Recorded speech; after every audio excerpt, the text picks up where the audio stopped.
So now children, I welcome you all to today's session, and today we are going to take up the new topic for English language. In our last session we were doing directed writing, but simultaneously we will do functional grammar as well, so that we get into practicing of grammar at the same time. We come across the rules of writing various concepts of English language directed writing as I was discussing yesterday. Sorry. So today we are going to start with the very first concept that is there in your syllabus. That forms the basic of functional grammar. That is sentence structure. Sentence structure.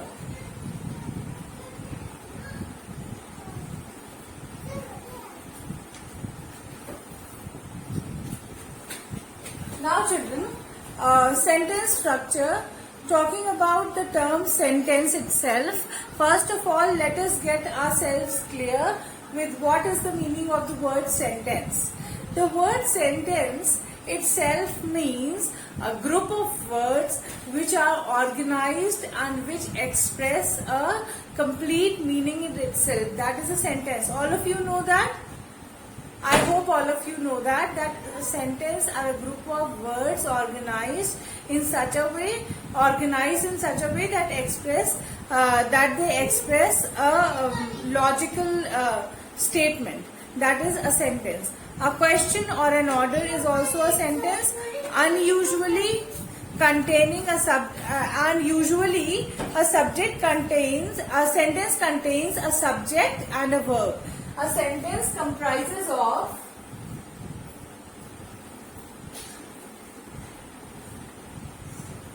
subject and verb. So this thing must be very clear to you that a sentence always comprises of subject and verb, plus in a sentence the words should be properly organized. That is, they should be organized in such a way that they should give a clear-cut meaning to the sentence. A clear-cut meaning to the sentence. We'll get to that in detail. Yes, as I was telling you that a sentence comprises of comprises of a subject and a verb, and the words in a sentence should be arranged in such a way that they should give a complete meaning to the sentence. Now let us see, if we write a sentence with jumbled words, will it give a meaning or not? For example, if I write, never compromises father moral, never compromises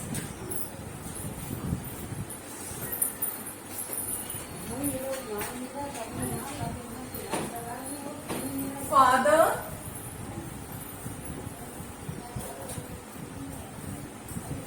morals my with. I have written never compromises father morals my with. Is it giving any meaning to the sentence? I don't think it is giving any meaning to the sentence, because there is no order in the sentence. We don't know where the subject is, we don't know where the verb is. So whenever we write a sentence, there are specific rules for placing the verb, placing the subject, placing the predicate.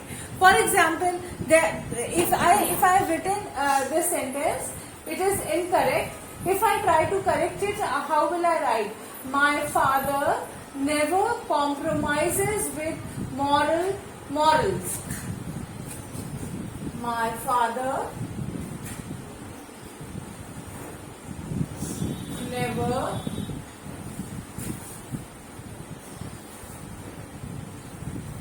compromises with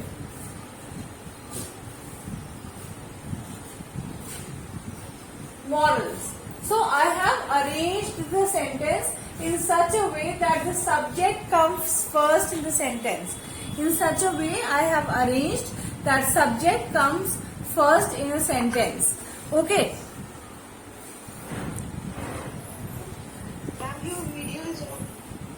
Wait.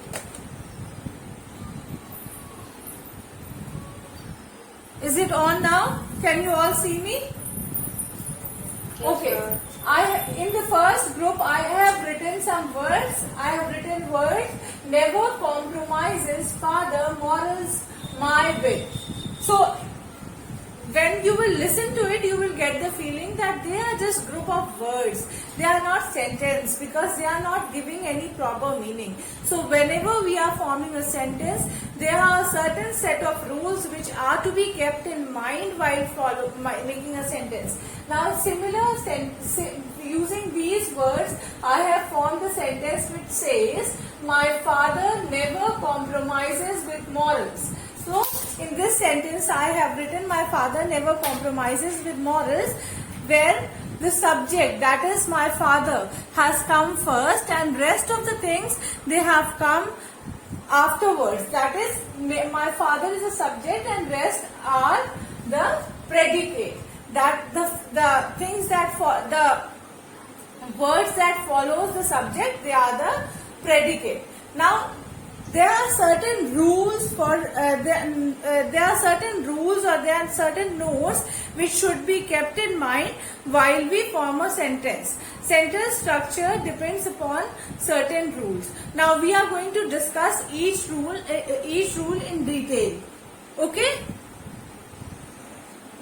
Now, children, first talking about assertive sentence. Assertive sentence.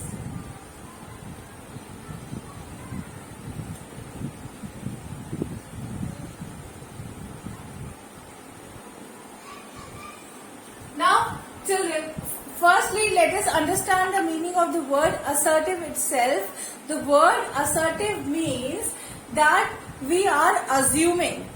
It is not the fact, but it is just an assumption. It is just an assertion. For example, if I say India is the biggest democracy. If I say India is the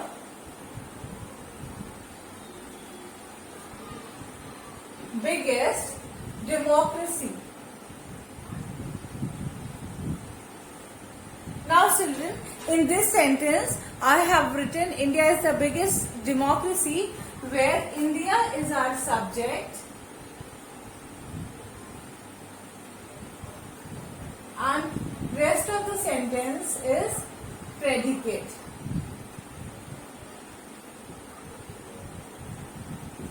Where India is the subject and rest of the sentence is predicate. So always remember, in an assertive sentence, it always has a subject and a predicate. Whenever you talk about assertive sentence, always remember that there is a rule which says that an assertive sentence has a subject and a predicate. Always a subject is there and a predicate is also there. So this is one rule of forming a sentence. This is one rule which determines sentence structure. So this is rule number 1. Okay, now talking about another factor which determines sentence. Now this rule says, this condition says that whenever we are forming a sentence, we should keep in mind that a subject in a sentence, whenever there is a subject in a sentence, it usually comes before the verb. For example, we love peace and prosperity. We love, for example, if I say we love peace and prosperity, or if I say I always consider view biased. We love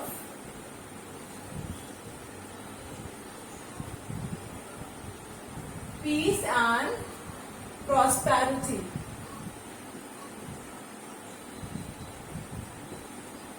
See, children, in this I am saying that in a sentence, whenever there is a verb and a subject, usually a subject comes before the verb. Usually, in some cases, verb might come after the subject, but a subject might come after the verb. But usually, a verb is always placed before the subject. So we is a subject because because in this sentence the focus is we. So we is subject and peace and prosperity is and love is the verb. What we do, we love. So and peace and prosperity you can say are the rest of the words which form a sentence, but we are talking about subject plus verb.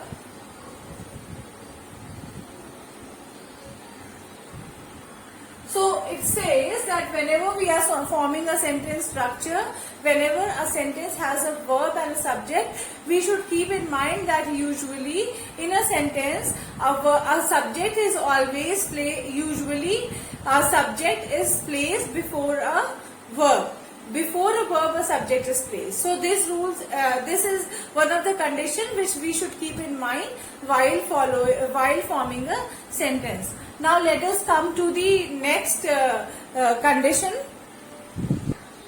Now, children, as I have told you that in previous condition that whenever we talk about a sentence formation, we usually consider that in a sentence a subject always comes before a verb, but in certain conditions a subject comes after the verb. Now let us see in which condition it happens like that. Whenever we use there in our sentences, when there is used,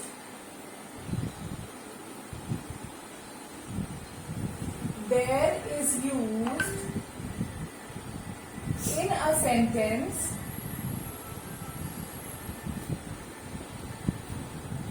sentence, then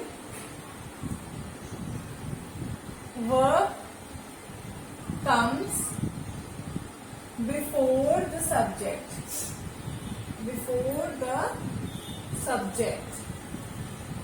Okay? Now for example, if I say that there comes the devil, or if I say there was a meeting yesterday, if I say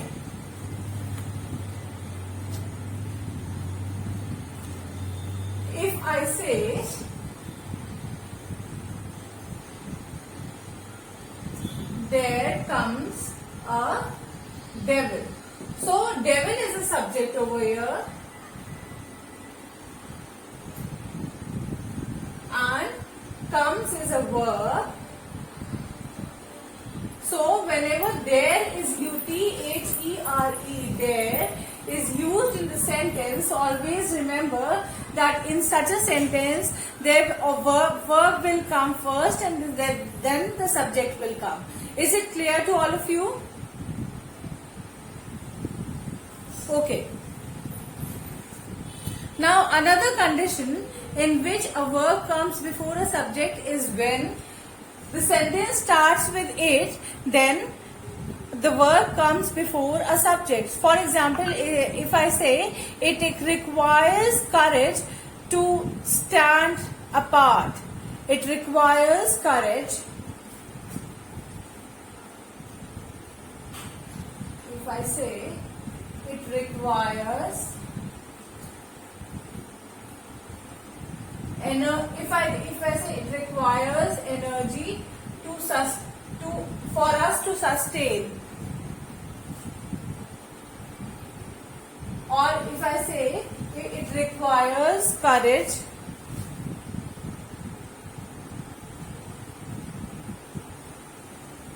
for us to sustain. Now see, if I have said that verb comes before the subject in a sentence when the sentence starts with it, I have written it requires. The action over here, the verb is requires. The verb is requires. And what has to be done? Courage. It requires courage for us to sustain.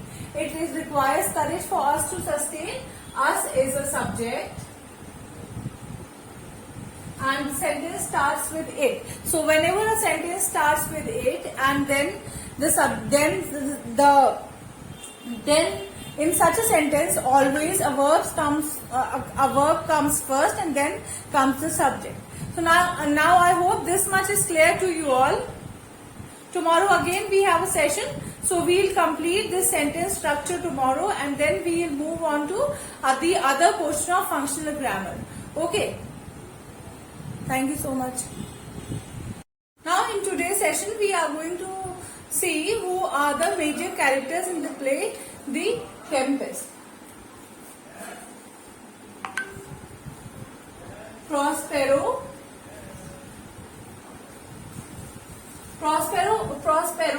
is a major character in the play Tempest. He is the in the play we have come to know that he is the ex-Duke of Milan. He is not the present Duke, but he is the ex-Duke of Milan. Then we come to know that Miranda is there. Miranda is the daughter of Prospero. Miranda is the daughter of Prospero, and she is also beloved of Ferdinand. Then we come to know that Ferdinand is there. Ferdinand is also one of the major characters. Ferdinand, children, is a son of King of Naples. Now, if I am saying the son of King of Naples, then who is the King of Naples? King of Naples was Alonso in the play. Alonso is the King of Naples. Then Gonzalo is there. Gonzalo is the old courtier in the play, and he is a very wise man, you can say. He is considered to be very judicious and very wise man in the play. Then Sebastian is there.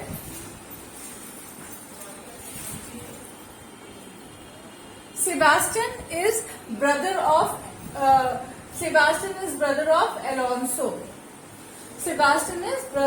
Alonso.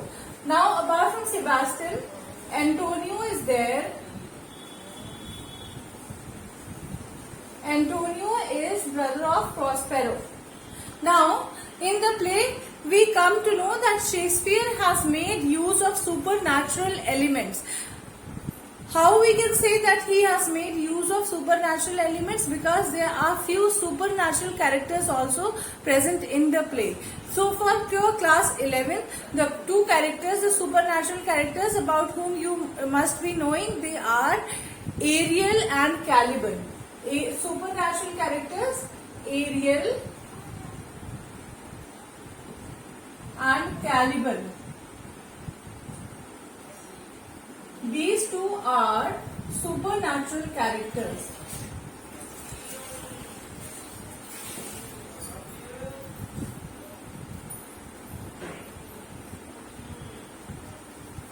They are supernatural characters. Now, who are supernatural characters?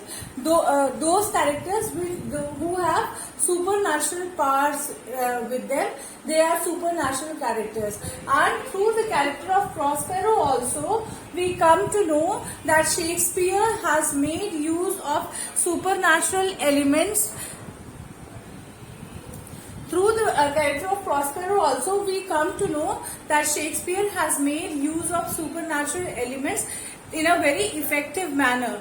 How we come to know that Shakespeare has made use of supernatural elements very effectively? Because through the character of Prospero, we come to know that Prospero was ex-Duke of Milan, but how he lost his kingdom, how he lost his dukedom to his own brother Antonio. The reason being that Prospero was very much interested in magic and was very much interested in studying magic, books on magic. So he left his kingdom on his brother Antonio, who took it as an advantage, and he actually had dethroned Prospero from his dukedom with the help of King of Naples. That is Alonso. And It was Gonzalo who actually helped Prospero in surviving when he was left by when he was left by Alonso and Antonio in the sea at night. It was Gonzalo who helped him in actually overcoming that situation, because he was the one who provided him with magical books which he carried along with himself, and which actually helped him to acquire the island on which we will find him in Act 1 Scene 2.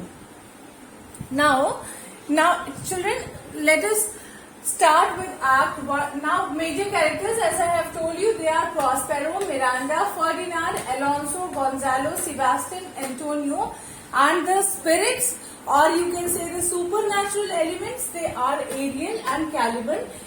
All these characters, they will be basic characters about whom you should be knowing, and they will be part of your class 11 syllabus. Now coming to the play itself, original play, act wise.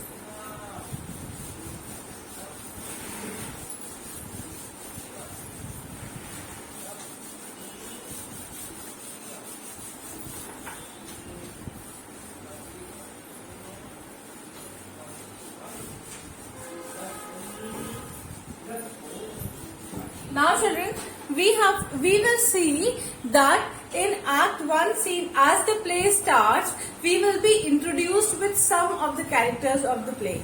In Act 1 Scene 1, we will be introduced with some of the characters of the play, and that scene itself will take us into the play, as it will give the introduction about the title of the play, that is The Tempest. We will come to know what is happening, and there will be tremendous amount of confusion in Act 1 Scene 1. We will see that that every character is trying to overpower the other character present in the play. Now talking about technique to remember acts. I am going to tell you technique how you can remember in a sequence all the acts properly. Now the basic technique is that you try to remember the characters present in that particular scene. So now let us see who are the characters present in Act 1 Scene 1. Characters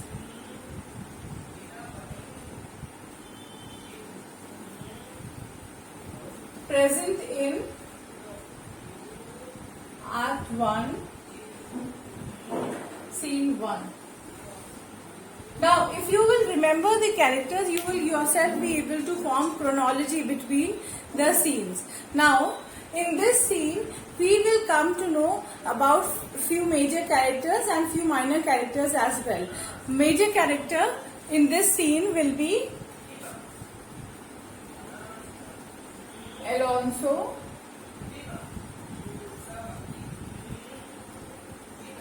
Gonzalo, Antonio, Sebastian, and Ferdinand.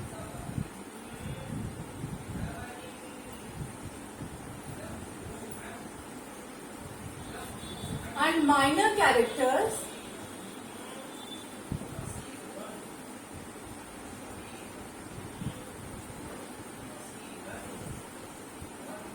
now children, talking about minor characters are those characters who are actually present in the play, but their appearance is very brief. That is, they appear in the play for a very brief period of time. So minor characters will be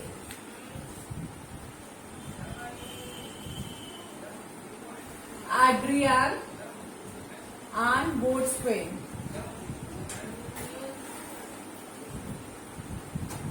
Adrian and Boatswain. Now in this scene, we will come to know that the ship is actually caught in the sea storm, and all the individuals present in the scene, present on the ship, they are actually trying to survive the storm. And in a way, all of them are making every possible effort to survive the storm. In this scene only, we will come to know that the boatswain is the controller of the ship, and Alonso is the king or the captain, whose orders he has to follow while he is trying to save the ship from the sea storm. Then we will come to know that Gonzalo is a very humble and generous man. Through the lines, in the original lines in the play itself, we will come to know that Gonzalo is very original and generous, very pure and generous soul, where he is saying to, where he is instructing all the crew members to go to their respective cabins and pray for their life and ask for mercy from God. Then we'll come to know about Antonio and Sebastian, who will be involved in abusing the boatswain, who is actually trying to make all the possible efforts to save the ship from drowning. Then we will come to know about the bossy nature of the boatswain, where boatswain is actually hurling abusive words at the other characters, and he is trying to chase them away from his place so that he can do his work effectively. Is this much clear to all of you? Is this much clear? Okay. Yes, ma'am. Yes.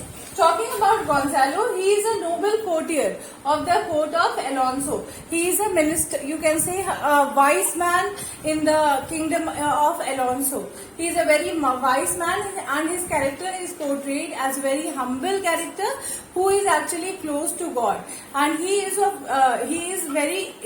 age is also more than the other characters of the play. Clear? Yes, ma'am. Okay. Thank you, ma'am. As I have told you about the characters of the play, now let me tell you that this scene is going to take place in the heart of the sea, where we will see that the ship is being caught in the storm and the passengers are actually trying to survive the storm, and everyone is trying to every character present in this scene is trying to overpower the other character. In a way, that this scene is going to give us the introduction about the title of the play, that is The Tempest, which means the storm. Okay, the sea storm. Is it clear? Yes, ma'am. Now, this scene is actually going to connect the entire play to the rest of the scenes. Whatever will transpire in this scene, it is going to connect us to the rest of the play. It is going to act as a connection between the rest of the scenes in the play. In this sense, this scene is very important. Okay, is it clear? Yes, ma'am. Another important thing about this scene is that rest of the scenes in the play, they are of adequate length, but this scene is very short. This scene is very short. It is of I think merely 5-6 pages, and in this scene itself, we are going to see how the characters are connected, or how are the characters assigned with different roles in the play. Okay, and we will also come to know about the innate nature of the different characters who are involved in this scene. Is it clear? Yes, ma'am. And in this scene, we will see that uncertainty is there, suspense is there, because we don't know what is going to happen after the sea storm. So in a way, suspense is also there, and suspense is maintained in this scene, and so that the readers can move to next scene with curiosity. Is this much clear to all of you? Because only the storm is being discussed, and the reason behind the storm and the person behind raising the storm is not being discussed over here. So this scene helps us in a way to maintain our interest in the play. Okay, it will act as a suspense scene which will actually evoke the interest of the readers to the next scenes. Is this much clear to all of you? Yes, ma'am. Now, Yes, ma'am. significance of this scene. Have you all understood about the characters? The major characters in this scene are Alonso, Gonzalo, Antonio, Sebastian and Ferdinand, and the minor characters are Adrian and Boatswain. Their presence is very minimal in the play, but these 5 characters, they are frequently present. Their appearance is frequent in the play. Is this much clear? Yes, ma'am. Okay. Yes, ma'am. Yes, ma'am. Significance of this scene. Significance, or you can say the importance of this scene.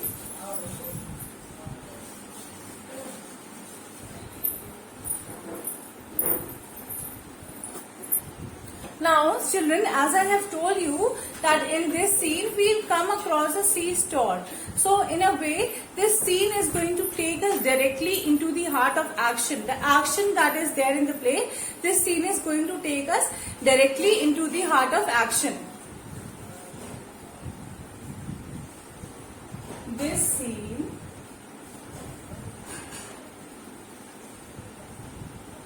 is going to take us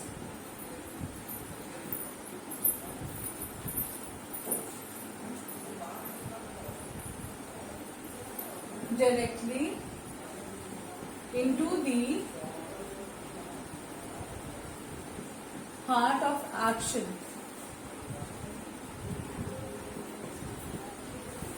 Okay. This scene is going to take us directly into the heart of action. It will create a proper atmosphere of suspense, danger and awe. Awe means shock. It will create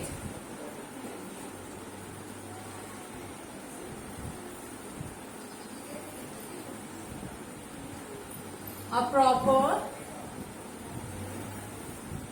atmosphere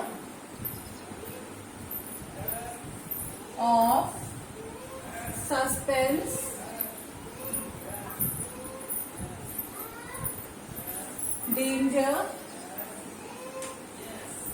and shock. Suspense, how suspense is there?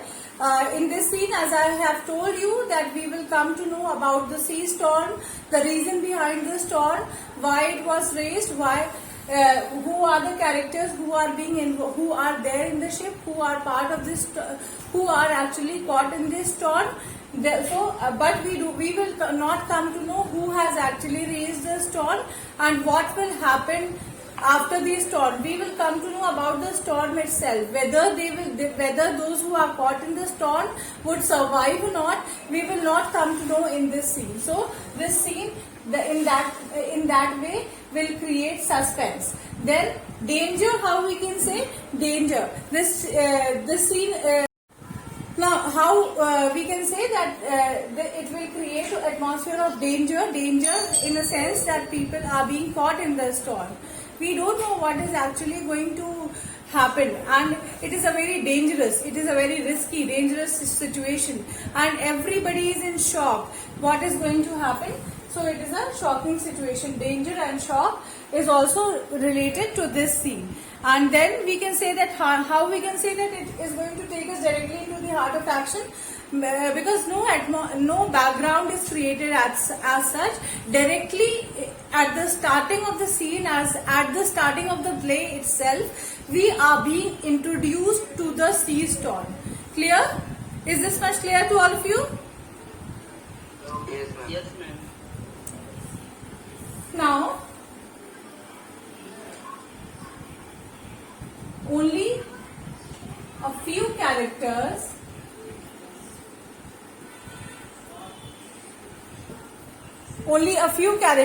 are introduced in this brief. You can say only a few, not characters, major characters, you can say. Few major characters are being introduced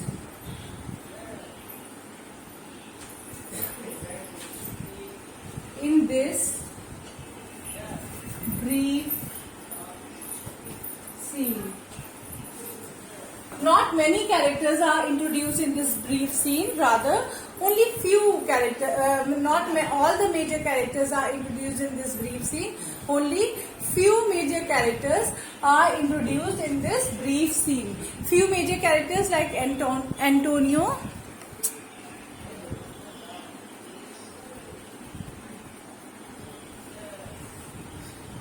like Antonio, Gonzalo, Sebastian, Alonso and Ferdinand. They are major characters. So all the characters are not introduced, only few major characters are introduced in this scene. Okay, so this is also a significance of this scene. Then this scene will evoke curiosity, and this scene arouses our curiosity as to what is going to happen beyond this scene.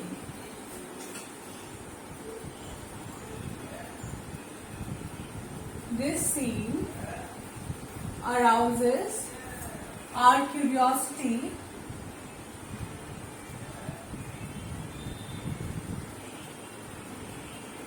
as to what is going. Now, last part, we come to this scene arouses the curiosity as to what is going to happen in the further in the play. How we can say that this scene will arouse our curiosity as to what is going to happen further in the play? Because nothing is being revealed. Only the storm is being only we are being told about the sea storm that has taken place and the characters involved in the sea storm. But the reason behind the storm, why is the sea storm being raised, who is responsible, and what will happen after the storm, the outcome of the storm, that is whether the people who are caught in the storm will be able to survive or not, we do not come to know about any of them. So in a way, this scene arouses our curiosity as to what is going to happen beyond this scene. Is this much clear to all of you? Yes, ma'am.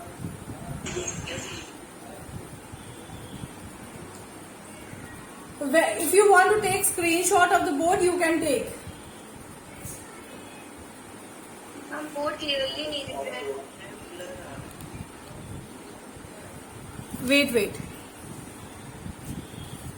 Is it clear now? Yes, ma'am.